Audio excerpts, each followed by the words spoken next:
विपक्ष के नेता हैं Rahul Gandhi. It's a very important post. Rahul Gandhi को कम से कम तू तड़ाक की भाषा देश के प्रधानमंत्री के लिए नहीं कहनी चाहिए। वो प्रधानमंत्री हैं, आप विपक्ष के नेता हैं संसद में, लोकसभा में, और जब आप संवाद करें तो उसको तुमने इस तरह के जो उन्होंने शब्दों का इस्तेमाल किया है, सिर्फ सुना देती हूँ आपको मैं ऑडियो। हमने नरेंद्र मोदी से कहा, पार्लियामेंट में कहा, तुम्हें जाति जनगणना करना पड़ेगा। हमने उससे कहा कि तुम्हें संविधान को यहां माथे पर लगाना पड़ेगा। नरेंद्र मोदी जी ने आपके दबाव से डरकर जाति जनगणना हिंदुस्तान में घोषित किया है। आपके दबाव से डरकर उन्होंने कॉन्स्टिट्यूशन अपने माथे पर लगाया है और 3 मांगे हैं। पहली मांग जाति जनगणना, दूसरी मांग प्राइवेट इंस्टीट्यूशंस में, प्राइवेट स्कूल और कॉलेजेस में रिजर्वेशन, अति पिछड़ा का, ओबीसी का, दलित का, आदिवासी का।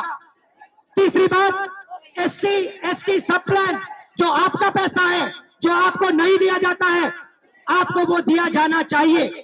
ये 3 चीजें कहने में आपसे आया था।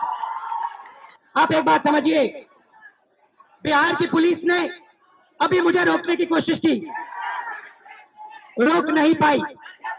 पता है क्यों नहीं रोक पाई? नहीं, इसलिए नहीं रोक पाई क्योंकि आपकी शक्ति मेरे पीछे है। आपकी शक्ति मेरे पीछे है, इसीलिए कोई, दुनिया की कोई शक्ति उसको रोक नहीं सकती है। मुझे लगता है नहीं करना चाहिए, और मुझे ये भी लगता है कि मेरी इस राय के साथ बहुत सारे लोग हैं जो कि सहमत होंगे।